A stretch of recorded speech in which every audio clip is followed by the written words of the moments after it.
recent Q&A. If you guys were here this morning, then you would have heard that we had a bunch of brands come in and talk to us about all things creators. But it is only fair if we hear from the creators themselves about their opinions on brands and things, and also give us a bit of an overview about what they do in their day-to-day creator lifestyle. So, my name is Rachel. I do the social media and marketing for Esports Insider. I am also head of digital for Flex Gaming. I'm a content creator for Flex Gaming, and I've been a content creator for about 4 years. So, I'm joined by these guys who are 3 creators. They are currently in the game. They are on it. So, if you guys want to introduce yourselves, tell us a bit about yourselves, when you started content creating, and how you got into the whole scene. Hello? Yes, brilliant. Alright, my name is Dan, or Foxtrot online. I've been doing content for too long.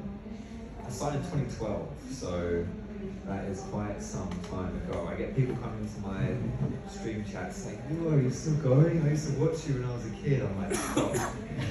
Please stop. And they introduce themselves as an engineer or something far too grown up that they can't possibly be if they watched me as a kid. But yeah, so I started in 2012, I did League of Legends, still do League of Legends, that's my thing. Started with YouTube videos, got 500,000 on there, then went to Twitch, got 100k on Twitch, and I kind of sideways or diagonally transitioned into esports from there as well, because I was talking about my gameplay, I was playing League of Legends, saying, this is me doing this, and usually not leading by example and saying, don't do that, that was a mistake. So I started doing it with the pro players instead, and I became an esports caster. And then I worked my way up through that, did EULCS and LEC, if anyone's familiar with League of Legends, I was doing that for some time. And now I do all of those things on a bit of a smaller scale, alongside working with schools and different educational institutions to just chat with the students about helping them get their career in esports. And that's me. Hiya, my name is Alyssa. I'm Alyssa T online. I'm currently a Twitch live streamer. I started my content creation kind of before social media. In the late 90s, I had a web resource and a big forum for web design support. So it's called Alyssa Explains It All. And so that was in the late 90s, and then I kind of gave it a break. I went to college. I was a full-time performer between Florida, and I toured, and I also lived in Singapore as an actor. And then I took those two, the nerd thing and the actor thing, and I put them together, and in 2017 I started streaming part-time on Twitch, and at the end of 2019 I was a full-time Twitch streamer, and yeah, so I've been doing that since, and kind of transitioning into short form content right now. But yeah, still full time on Twitch. Yeah. I think it was going to be exciting live. Like Singapore's also I haven't been there. I don't think I'll ever go there. It's way far away. I'm Matt, or Mav, I guess. I did content creation for. I streamed a while ago, and I did Dota 2 masterclasses, and then I streamed and realised how little I knew, and I got schooled by my chat very quickly, and then I stopped because I was embarrassed by my lack of Dota 2 skills, and then moved into it over the past 5 or so years, and then focused on streaming, but been taking a little bit of a step back from that now and focusing more on like the short form platform, but I'm just trying to figure out what I want to do with Twitch, because like Twitch and YouTube is quite a beast to wrestle. But yeah, so just focusing on short form and kind of just doing what I want to do now. I've kind of like just fallen off the wagon of strategy, and I'm just kind of doing it now every day, which is great. So. Nice. So this session was set up as an audience-led session. If you guys have any questions, throw a hand up and all of the volunteers will come and grab you a microphone. Does anyone want to start us off with any questions? If not, I have a hefty list of things to ask you guys if needed. So any questions off the bat? Oh, hello. Oh, I'm sorry. I have the microphone. There you go. Just like on behalf of kind of esports and content creator teams, like what would be the benefit to you guys from joining a team rather than just doing it all solo? Because kind of whether it's kind of not convincing people to join a team, but of kind of growing partnerships of being one of a kind of more of a global team rather than kind of one-on-one, but obviously then there might be splits in sponsorships and partnerships, things like that. So what makes you would want to join a team or not want to join a team, or like your avenues there? Well, I'm with a team, so I feel like I cannot answer. Are you Yeah, I feel like I'm able to answer that. So I'm with Lions Creed. If you've heard of them, they're like London-based, or not as known internationally, like big names. But yeah, for me, what appealed to me about them was they were very like tied into the UK like scene and infrastructure. So aside from just partnerships, like you were mentioning, sponsorships and whatever, I was trying to move into universities, colleges and stuff like that, and they work very closely alongside them, and so they know a lot of people in that space. So that was really beneficial to me. Like I've done talks at schools with them, like careers talks. I've met people through them. So that was a big benefit for my joining them. I feel like that's maybe a bit of a niche reason though, because not everyone who's a creator wants to go into universities and give talks and lectures and stuff like that. Honestly, the boring answer is, how can you benefit me from either monetary, I mean, it all comes down to money at the end of the day, right? Let's be honest. So how do you benefit me either directly, so maybe like a stipend or something like that, or, you know, are you going to introduce me to some partners, or are you going to get me some sponsorships, or is being associated with your brand going to grow my brand? You know, like way back in the day, I remember TSM, right? We all know TSM from the OG days. If you signed with TSM, you got like huge following on social media, on Twitch, and you're suddenly like one of the biggest streamers out there. That's a pretty good reason to join TSM, right? But from a smaller org's perspective, you might not be able to offer that. So there's a few reasons, but I think it's how you can work in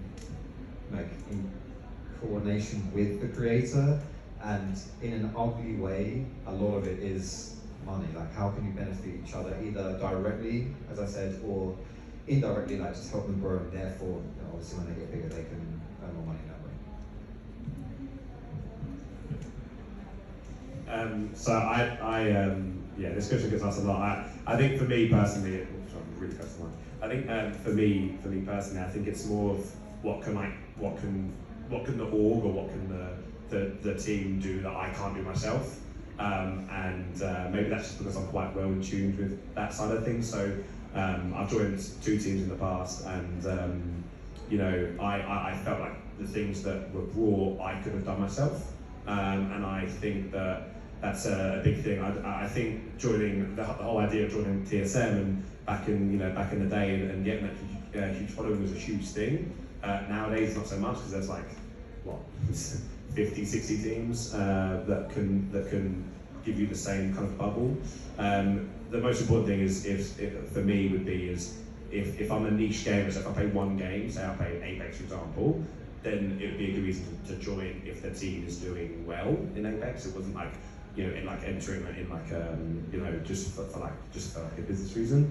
I feel like, to me, yeah, it comes down to what can you provide. It's similar to what you were saying, like what can you provide that I can't do myself. And I'm quite lucky with this. I'm quite like business savvy, I guess, which is not always a good thing at all. I'm not saying it's a good thing. I just think I can reach out to someone I need to and make that conversation. So I don't think it's as important for me, but there are some people that don't have that level, and they will need that extra help.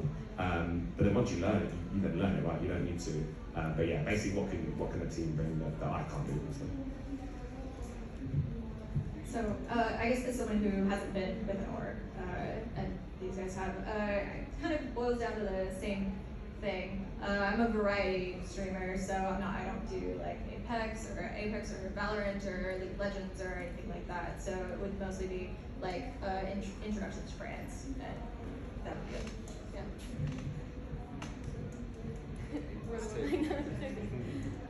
Yeah, I think I was very much the same. I joined Vexed maybe 2 years ago, and I've been with them ever since. And for me, it probably sounds like a stupid answer, but at the time, I didn't know what I was doing, and I also don't have a lot of time alongside my sort of regular job in the esports industry. So things like partnerships, to have that just sort of given to me in sort of like an agency type way, that was a big benefit to me as well. So I would say, well, like these guys said, it's really down to the individual creator and what that individual needs are. But yeah, I think there are definitely creators out there who are looking to join orgs and some that know that they don't want to be in that space. So thank you.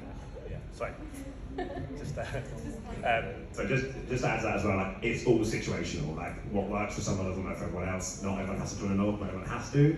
And like everything, I feel like a lot of like creators, they like go on Twitter and they like make it what they think is the right way. Like just because I don't want to join an org doesn't mean anyone doesn't have to or whatever. It's all situational. It all comes down to it like a creator by creator basis. So yeah, anything I say ever in my life is always down to what's worked for me and not the key, right? But just yeah, situational.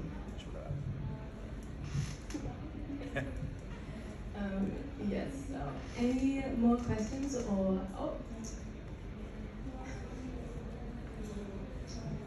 hello. I guess my question is, what do you think of people who say, "Oh, it's all about luck"? Like streaming is a lucky game. You either have it or you don't. Do you think luck is a part of it? And what do you think actually makes the whole content creation a thing? Okay, hi. So when people say it's down to luck, I understand why they say that, because sometimes it feels like it, even if you're in the middle of it, right?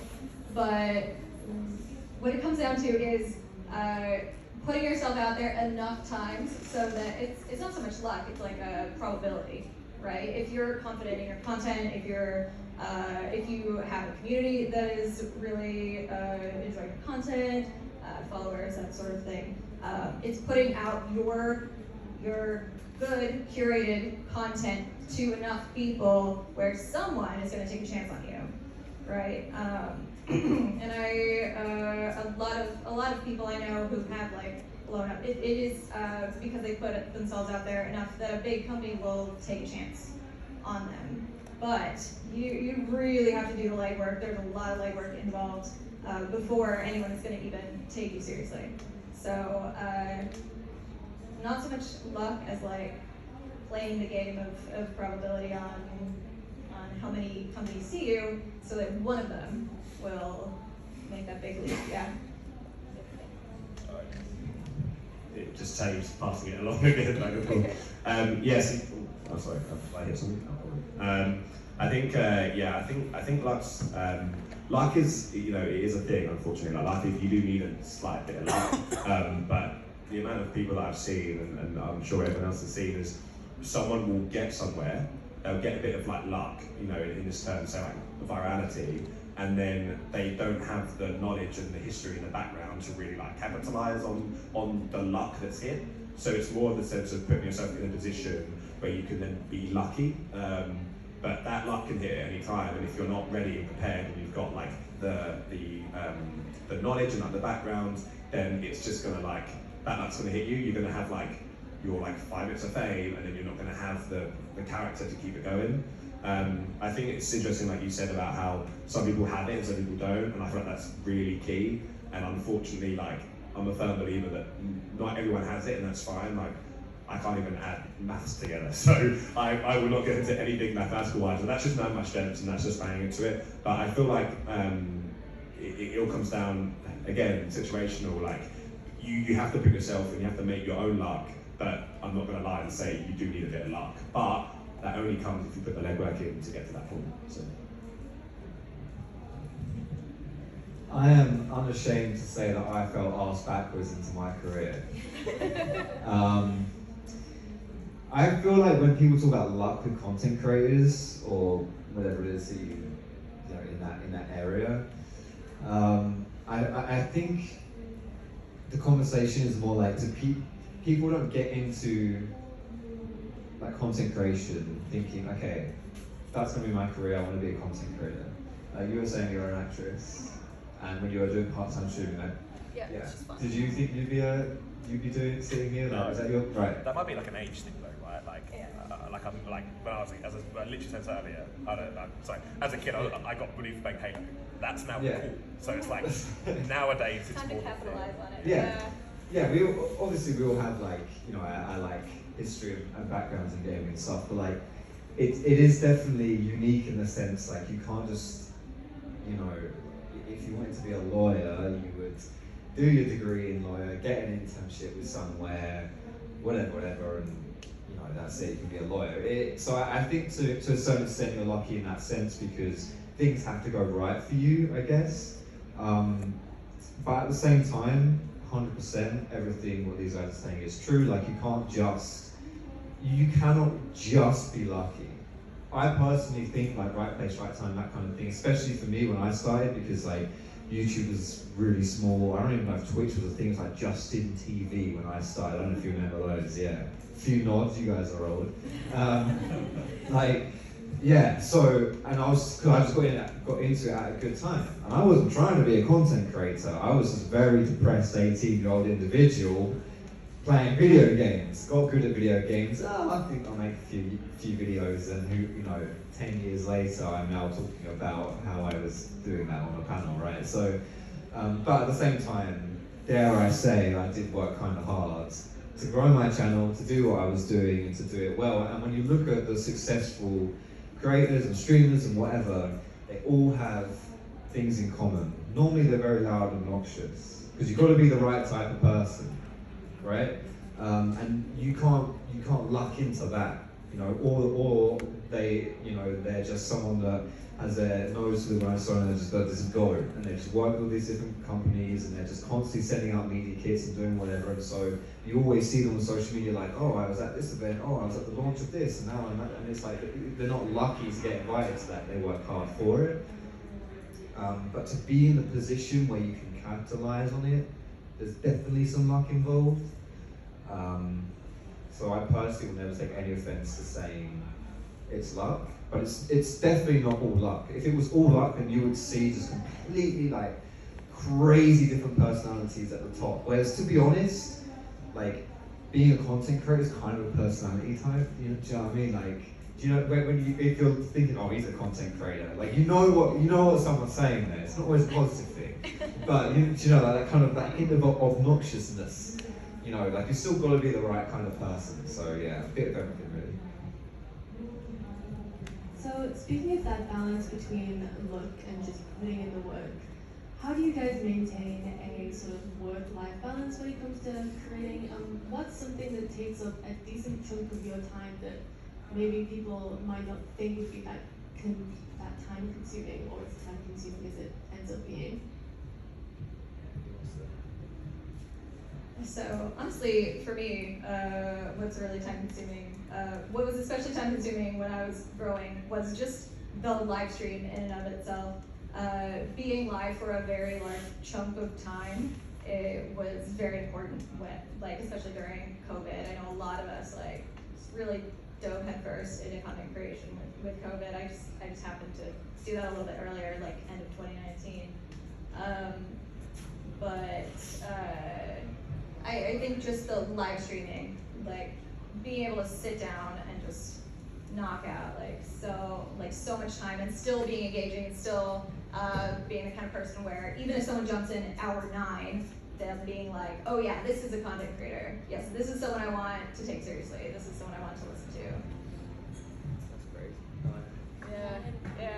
Yeah, I feel like streaming. Yeah, I feel like streaming has aged me the last a year since COVID, because I feel like I used to have to stream for 8 hours, and now I'm like damn, I've been streaming hours. I look, it's like an hour. I'm like, no, I think work-life balance is really important. Alyssa and I were just saying before we came in here that I'm a firm believer that you need something else apart from content creation. So I have my own job outside of it, which I do a few days, and then I spend the rest of my days doing content. So I said this on a panel a couple months back. I was like, in my opinion, you need to have your outlet, which has got nothing to do with with any streaming or any content. I go to work, and then I hear the most stupid stories, and then I realise that I'm like, you know what? gaming is a bubble, and you know, like problems aren't that bad when you hear like other problems that go on in like, you know, in the business sense. So I'm a firm believer that like the work-life balance is super difficult to kind of balance, but when you get it,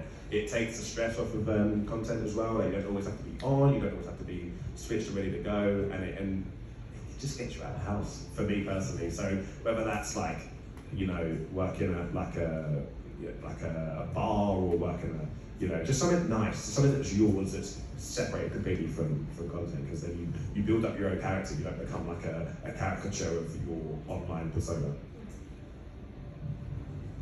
I think something that's really underrated about what you're saying specifically is social life and people. It's really easy when you're doing content. You are in your own bubble. You interact with loads of different people, but they're all imaginary. They're not real people, right? Because they're on the screen. And there is something beneficial about being able to just interact with people. We're all humans. We're all, you know, social creatures. We kind of need that. And to answer the question more directly, like your balance and maybe what takes time that you don't appreciate. The thing is, content creation is a huge umbrella term.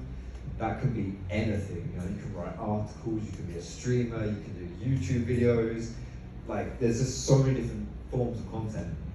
And a lot of it is that goes unappreciated will be things like prep. So for me, with YouTube, it's like doing thumbnails, or just titles and descriptions, because it's like you're not just filling in like a spreadsheet, like putting in the numbers. You've got to really think about, okay, this is a video of me walking down the street. If I title my video, "Man walks down the street," no one's watching that. It's got to be, "Is this the best street strutter in England?" or something like that, right? And then I've got to have a thumbnail of this like wanky, like kind of crazy pose, like someone, I don't know, like you've got to think of that. And to be honest, when you're churning out things endlessly, like video after video after video, it just becomes so difficult. And so for me, you know, I stream games, and then I usually take the best games and put them on YouTube. And it's like, it's great, but the amount of time I spent thinking of how on earth do I market this? How do I get people to watch this? And that's difficult, because exactly as Alyssa was saying, 9 hours, still ridiculous by the way, but once you get to hour 9, like someone joins your stream, they might see you for 10 seconds, and in that 10 seconds they judge you, and they have an image in their brain of, this is who this person is. I watched this for 10 seconds, and she was moaning about how Carlisle wouldn't kiss her back in Baldur's Gate 3. So this person, but she did eventually, but I didn't see that. I was only there for 10 seconds. Exactly. So you're, in my mind, you just complain. She's like, oh, she's so negative. And, yeah, why do I want to watch this streamer? So keeping up your, you know, being, your energy, exactly, your energy, and just like your, I don't know, like doing that for long periods of time is ridiculous. And the recovery afterwards, I don't know if you pass out. I used to eat like a horse after a stream when I was younger. I'd be down in like 2 or 3 meals. It's like, holy crap. You just forget to blink, you forget to drink, you forget to eat. And so it is exhausting. And I think that goes a little bit underappreciated as well. So I was a full-time streamer for 1 week, and then I quit because I just couldn't hack it. Streaming is something that is very energy consuming, and I think that's something that a lot of viewers or anyone outside of the trade circle really appreciates. It is that energy level that you have to keep up. It's keeping up appearances. It's like a 9-hour networking session where you have to greet everyone, you have to keep talking. So yes, that's definitely something that's very sort of time and energy consuming. And then after streaming, you then have all of your other platforms to attend to. So yes, there's a very valid answers. Moving on from that point slightly, saying that I quit being a full-time streamer after a week, are there any platforms or content types that you guys tried out and then quit because they weren't quite right for you, or any content that you started making and you realized that this isn't worth the time that I put into it?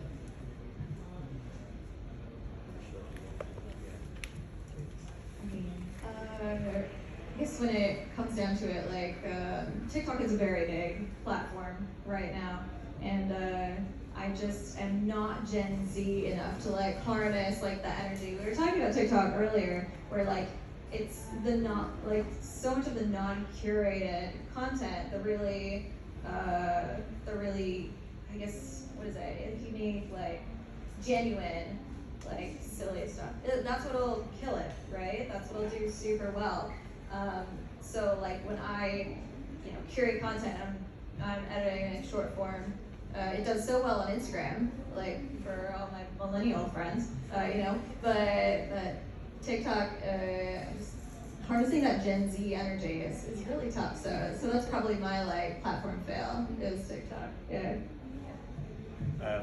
Yeah. Well, because it's funny because with TikTok you can't try too hard, but then you have to try hard enough, and it's a very fine line that no one's got. I also hate TikTok myself, so I'll upload and post. I very rarely anymore browse it because it's just not great for me. Because I used to spend like hours, and I had to like dedicate time. So I'm like, this is my like 5-hour TikTok binge session. I hate that platform so much. But one thing I've always been interested about, but never could do, is that TikTok Shop. Like that's one thing that like I hear so much about, and everyone bloody does it, and I'm just like I just don't understand it. Oh, it's crazy. Yeah, I've never. it's ridiculous. I don't know. I'm normally quite. I don't normally give my time to a platform unless I'm like 100% in it. So I'll watch it for a bit. I'll see what other people are doing on it, and if it looks genuine and welcoming and user friendly, and then I kind of like either jump in or I don't. It's quite like Facebook. I hate my reels go on Instagram and Facebook, and then like I'll every now and again I'll go on Facebook and look at like it'll be like plus however many comments, and I'll look at a few of them, and like the Facebook community is some of the worst people I've ever engaged in on any platform, and I'm like I'm not even going to reply to that, and I normally reply to everything. I'm not going to reply to I'll reply to everything, and I look at it, I'm like I don't even care that much. So probably Facebook's my most underutilized, but I feel like that's on its way out in my opinion for like getting. I think something that you should never underappreciate how much the creator struggles with the platform that they're best at. Like with, you're seeing struggle with TikTok, you don't like Facebook and stuff. I don't like YouTube or Twitch. And I'm a YouTuber and Twitcher. And this is the same, I think this will go for every single content creator out there. Like algorithm changes happen like far too frequently to keep up with, and they very rarely, like when I say they, like YouTube or Twitch, won't go to the creators and be like, this is what's changing the algorithm, this is how it works now. They'll just change it and you sink or swim. And like you can work alongside agencies and whatever who should be have connections with YouTube, but sometimes even they don't know. I'd say most of the times even they don't know. Like, and it's frustrating, but also difficult, really difficult to kind of exist in that. This is my job, and I was good at it last week. Why do I suck at it now? And the thing is like, because you haven't changed, but maybe that's the problem. But you just don't know, and that's an issue. And I think that's something that is something that a lot of creators will struggle with. Like the ecosystems around different platforms are constantly changing, algorithms are constantly changing, even audience interests are constantly changing, and it's just like you've got to kind of adapt, and your flexibility is a big part of what will make you successful as any kind of content creator. But the difficulty in that is then, where's your identity? If you're adapting all the time, like, who are you, what is your content? You've got your niche, you've got your thing that you do, and when that works, that's brilliant. And you have people that like, Bold Lightning, bam, they're massive, they're huge, and they're fantastic for about 2 months. And then next year, who are they? These dirty randoms on YouTube. But legit, it happens, right? Like I can think of endless amounts of creators that just absolutely blew up. Who's heard of Leafy? Who remembers Leafy? Yeah.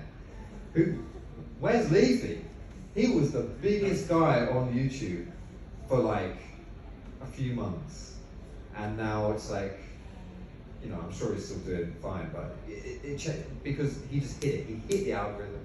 He hit what people wanted to watch, and then it changes. So I think honestly that's like one of the biggest problems is even the platforms that you think creators have got nailed down, they do not. It's difficult.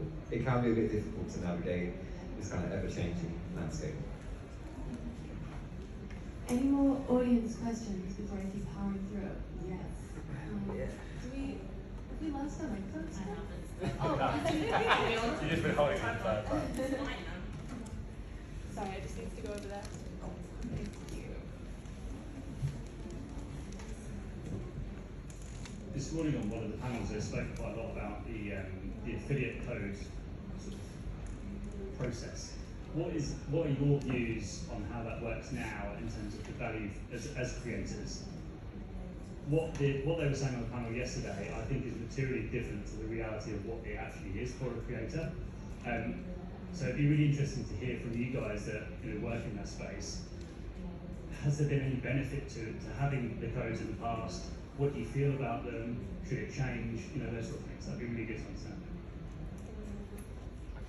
I know I'm talking a lot, but I've had my fair share of experience with affiliate programs. So on the surface, affiliate, I wasn't there at the panel yesterday, so I can't talk to that and what they talked about. But on the surface, it's like, okay, it's almost like the more you put out, the more you get back. But the thing is that the effort you put into content or to, let's say, trying to get this affiliate thing working doesn't always correlate with the success. So let's say you're working at Tesco's, you put in 3 hours worth of work, they'll pay you for 3 hours. With affiliate, you put in 3 hours worth of work, but it bombs, you get paid nothing.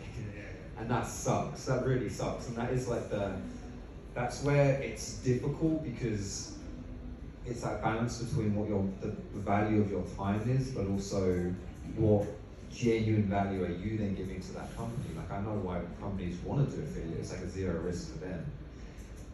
I've never got along with affiliates at all, unless up front they can provide you with some kind of benefit to you directly already. Let's say I need a new PC, I will partner up with one of the PC companies like Scan or Asus or whatever.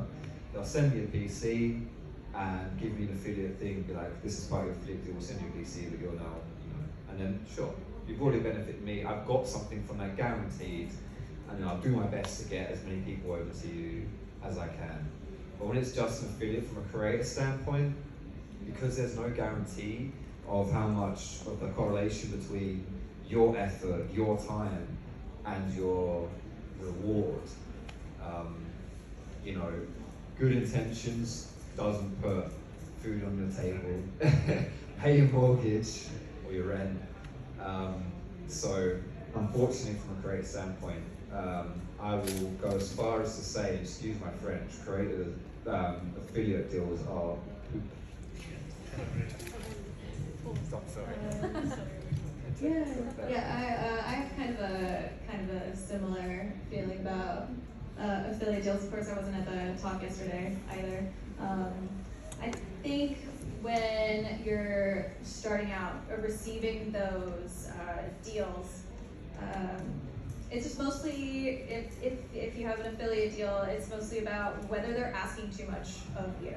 Because right now I'm partnered with Advanced, which has an affiliate thing, but they send me Advanced. They don't bother me about posting. They just trust that I represent them when that's an option. And I know I've heard from other energy drink companies that it's a lot different. They expect a lot more. So I feel really lucky with that partnership. But if I'm thinking about when I was a performer, probably the worst I've ever been treated as a performer, because I was a full-time actor, dancer, aerialist, all of that for 10, 12 years. And the worst I was ever treated was when I did free work.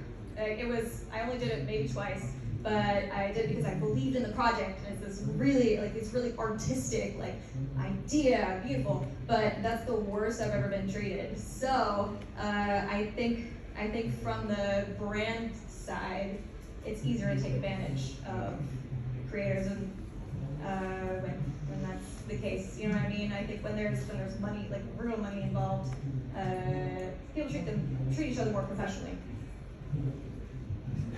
I've got a lot of opinions on affiliate conversations. Did you mean this morning? Is that the one that you were? Yeah. Okay. Yeah. So, really interesting because I feel like affiliate deals are a way for people to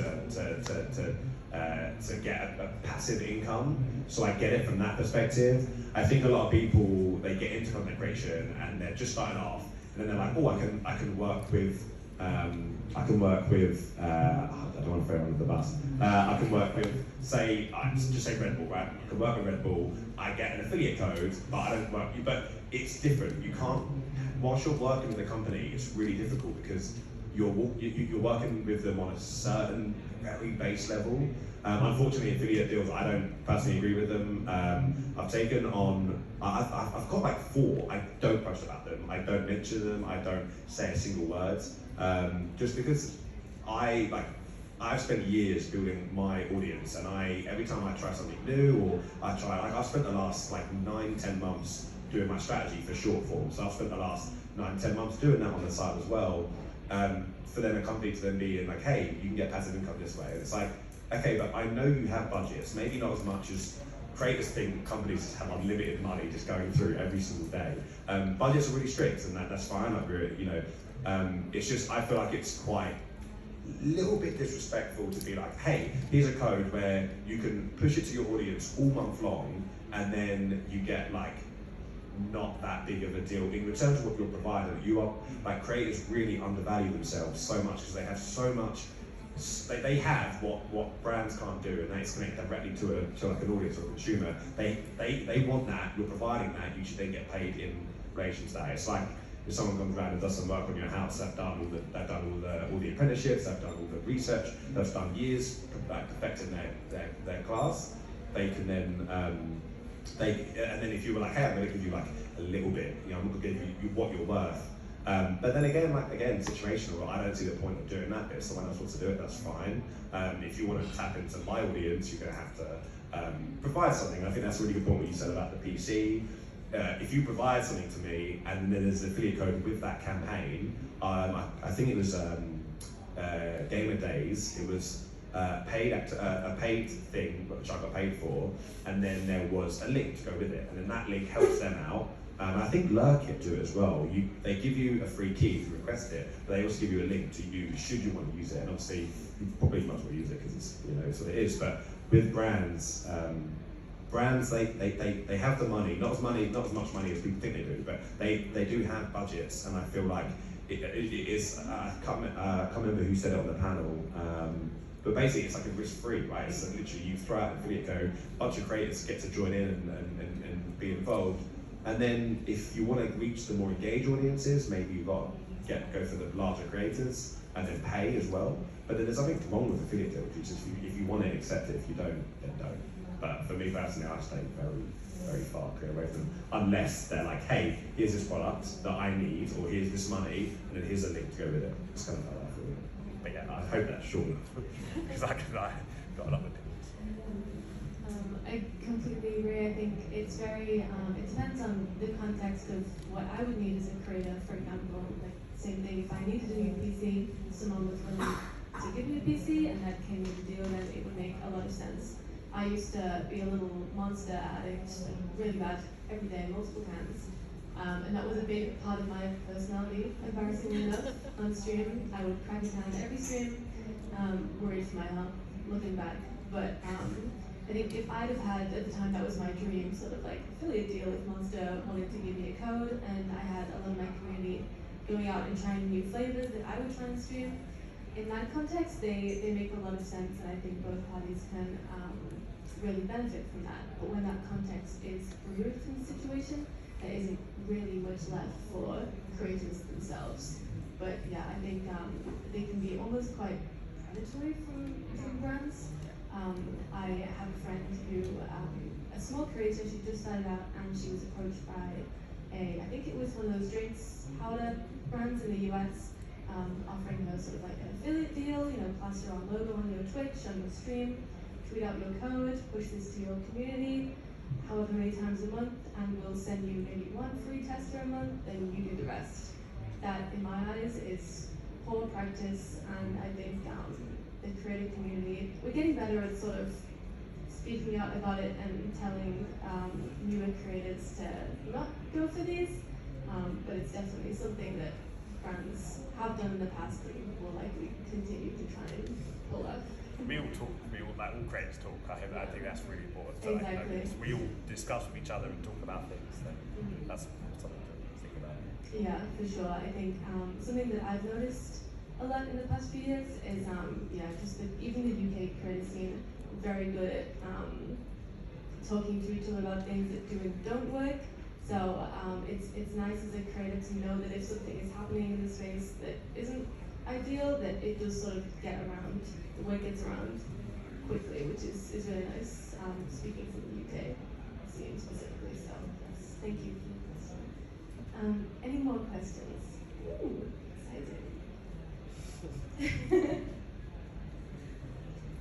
exciting. So my question is, like, when you're starting out as a content creator, how important do you guys think it is that you market yourself as almost a brand to sponsors like agencies and also just other content creators in general? And like, speaking of like sponsors and agencies, what do you think they look for other than just looking at your views or your just engagement? Do you mean, sorry, I have a question about that. Do you mean when you're starting out, like from fresh, like when you're starting out as a content creator, or like I'd say probably fairly new, like first few years. Yeah, so I think we kind of talked about it a little bit earlier. We didn't start like thinking this is going to be full time, and I think it probably does you a bit of a disservice to start out thinking like this is going to be. I'm gonna be a content creator. Like, I'm gonna make my money. I'm gonna be full time doing this. Yeah.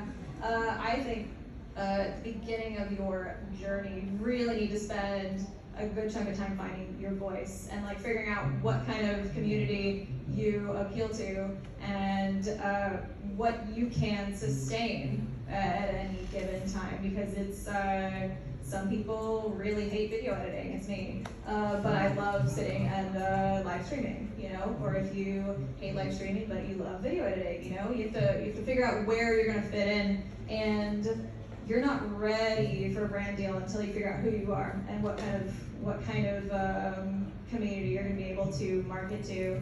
I think that's probably my biggest tip is like, don't start yourself marketing. Don't start yourself marketing to people. You've got to figure out naturally who you're gonna be able to appeal to. And of course, you can curate your content, but yeah, I think you probably do yourself a bit of a disservice if you start out thinking like this is gonna be my full time. I'm gonna blow up and make it big. Okay, so I actually think of it a bit differently, only because I feel like it's a job like anything else. So if you wanted to go into plumbing, you would then look at certain ways to do things. You take an apprenticeship, you can strategize a way to get to where you want to go. I think, and again, I see it a lot on Twitter, it's weird to want to do content full time. Everyone's always like, you know, like you might make it big, you might get there, or just take it slow right now. And you know, I feel like if you strategize well, you can, you know, and you stay consistent and research the platform, see what works, see what doesn't work.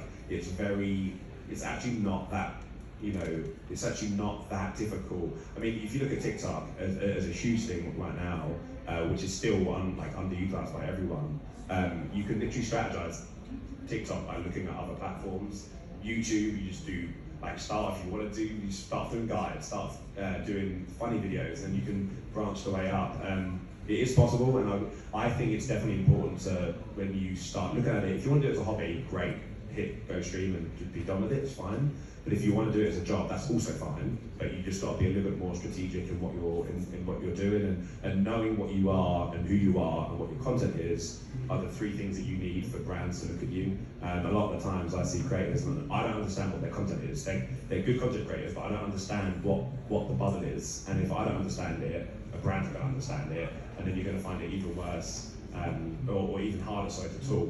One thing I will say as well is, obviously, yeah, the elephant in the room is you do need numbers to provide an audience, to provide value for a company, but there's nothing stopping you at 1 viewer, 5 viewer, 10 viewer, whatever, reaching out to companies and being like, hey, I can't work with you yet because I'm on this level, but I want to work with you and I will do down the line a year from now. I knew people for, I've known people for about a year before I've even spoke about work. So like, build those connections, build those relationships, but just don't go running out the fence being like, let's work together, because most of the time, you know, it's not going to work that way. But more importantly, when you want to work with someone, go with a pitch, go with an idea that will work. I want to do, like, one of my friends did a pitch which was really good, and it was about mice, and it was during Pride Month, and they wanted to showcase different mice for each representation, and that was a great pitch. And unfortunately, it didn't quite make it. But the brand was like, cool, this is what they want, this is what they need, and this is what we have to provide. And they were like, well, we can't do it this time, but next year we will. So like, come with a pitch out, you know, straight fight, and when you're ready for that conversation, and then yeah, but just basically strategize if you want to make it a job. Sorry. One thing. I'm not saying don't do it, right? Okay. But I'm also coming from a perspective from the United States, right? Like I've lived in the UK for a little bit over a year, and the UK is a really unique ecosystem where you can start out, like when you're starting out, you can actually go meet people in person at these events. So the UK and London specifically is a very unique opportunity to start meeting content creators, like as a new creator, and like saying, hey, so where did you start? How do you asking those specific questions. And so yeah, so my perspective is like a little bit more of like a, you're in your bubble and trying to make your content, so. Before you can really like rake in the brand deals, if that's what you're talking about specifically, you will need like an audience, and you will need numbers. That's what they care about. So I wouldn't even bother with even thinking about that kind of stuff until you have set yourself up and you know what it is that you want to do as a content creator. You mentioned a question about setting yourself up as a brand. Very important stuff. The more of a personal brand you have, the more you can vary your content, and the more varied your content, it's like future-proofing yourself. Like, everyone knows who Tyler One is, right? Played League of Legends. What's he playing now? He's playing chess. It's a bit of a shift, right? But they do it because he's still Tyler One, right? It's him. So establishing your brand is a really good way for you to get started as a content creator, especially if you're a variety streamer, right? Like, this is a variety streamer. They watch you for you. I do League of Legends, and I'm not playing League of Legends, my views plummet because I'm a League of Legends guy, right? So it's better to be in Alyssa's shoes than my shoes. However, I also capitalize off of the popularity of League of Legends, so there's pros and cons. You also mentioned basically, I think a lot of the answering your question comes down to networking, exactly as Matt and Alyssa have said here as well. Even if you can't work with brands, you can talk to the people. But you also touched on other creators. That is a very good idea. If you know other creators and you can work with them or collab with them, it's a fantastic way to, especially if they're in like a similar niche to you. So you play like Apex or whatever, and you can help another Apex guy. You share audiences. It is genuinely one of the best ways to grow, especially when you're small. I did that once I kind of just started off randomly, but once I started realizing I was growing, I posted my stuff everywhere. Like, I'd use Reddit, I'd use the League of Legends forums, I'd use social media. I was posting my crap everywhere, and then I would hit up other bigger channels, and I was like, look, I'm making content up and coming. This is what I've done. If you want to work together or whatever, like, we can make something happen. And I did different collabs with different people, and I leached off their audiences essentially. And you'll find that creators are quite welcoming in that, because they've been in your situation. They know what it's like to be a little runt, just starting out and getting it done. They know how difficult it is as well. So I do think when you're smaller, reaching out for a give me money type thing, probably not a good idea. Reaching out from a networking perspective, very good idea, and you can help brands, creators, whatever it is. Any more questions? We probably have time for one more.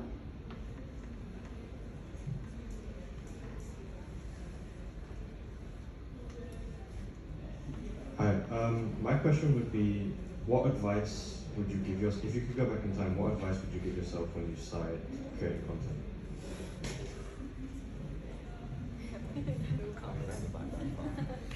Okay.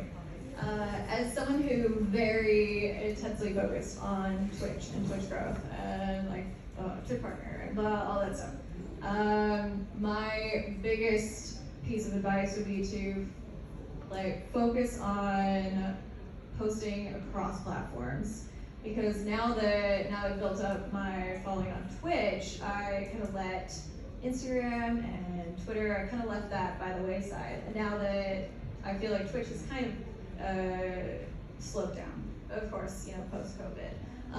Now I find myself regretting not spending time on other platforms, building my audience there. So now I'm competing with other people on those platforms and trying to figure it out after I had like my big growth on Twitch. So using all of your platforms at the same time when you're growing, I know it's overwhelming, but at least pick 2 or 3 to really put out your content, because because people don't want to just see like, oh, you have this many on Twitch. They want to see you have this many on Twitch, and you can cross post to Twitter, and you know there might be some different people there and more exposure. So that's absolutely my biggest advice, and something I wish I had known a couple years ago. Not get obsessed with Apex Legends would be a really good one for me. I think like to me, you're given Twitch, YouTube, TikTok, Instagram, Facebook, whatever else is out there. Literally, as you just said, just pick two and run with it, because you'll get overwhelmed. Obviously, I always say pick short form and then pick VOD, whether that be YouTube or live, whether that be Twitch, and short form because you can do TikTok, Instagram, and YouTube all in one. And when I first joined, every time a new platform would come up, I'd be like, oh my god, I need to go on it right now. And now, if another platform came up, I probably wouldn't give it a look for at least until I've got kind of where I want. I also wish I didn't waste so much time putting clips onto big hot take. I wish I didn't waste as much time putting clips onto TikTok and stuff like that, because that stuff was good when TikTok first happened, but nowadays it needs to be quick, punchy text, a loud drum and bass in the background of the clip, which it feels like its own job. And similar to what Alyssa said is, when you're a Twitch streamer, you're then competing with people on each platform. So for example, there are people that are just solely on TikTok, people that are solely on YouTube. When you post to those channels, you are competing with them, and they're doing a full-time on YouTube, and you're trying to do 25%, as someone just going all in all the time. I think that's why YouTube's really hard to crack, because there are full-time YouTubers, because the AdSense money is really good. So that's kind of how I feel. I think my biggest thing, if I could go back, as I mentioned in my intro, I went over to esports and casting, and when I did that, I kind of neglected my YouTube and Twitch, and then when I went back to it a year or so even later, I kind of lost the audience a little bit, so maybe I'd put more emphasis on keeping those alive. Because the thing is with gaming, esports, whatever it is, you don't know what's going to happen in 6 months' time. It's not a particularly secure industry, to be honest, if you're in the position that we're in the creator side of things. So yeah, I think it's always good to diversify in that sense, and maybe future-proof yourself. But a more specific thing for me, because my main platform when I started especially was YouTube. I did loads of different styles of videos. So I did educational stuff, I did entertaining stuff, I did full gameplays, I did short guides, and my philosophy was, if I do all these different kinds of content, I've got such a broad web, and I just like throw it out there, and I can just reach as many people as possible, and you know, I get my sub count up, and then once they're into my channel, they're a subscriber, they'll watch my things. And that may have been a good strategy for back in the day, yeah, when subscribers actually saw your videos on YouTube. But nowadays, it's all about, from my understanding, and again, algorithms are fickle, and maybe this has changed by the time I finish the sentence, this will all be relevant information anyway.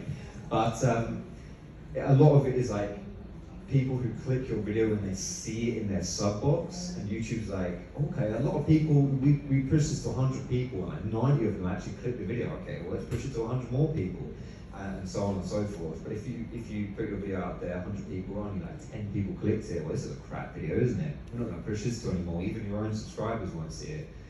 And I really struggle with that, because if you've got such a diverse style of content, then someone subscribes to you because they liked your short form, like guides, your 5-minute guide, and then you put out a 30-minute video, you're like, I'm not watching that. I don't want anything to do with that. And then YouTube's like, well, that must be a bad video then. Even his own subscribers don't want to watch it.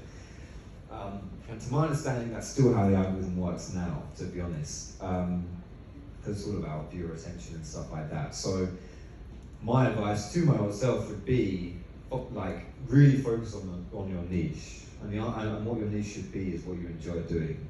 Because if you enjoy it, you'll put in more work you'll be more likely to grind for it, because you know the enjoyment factor's there.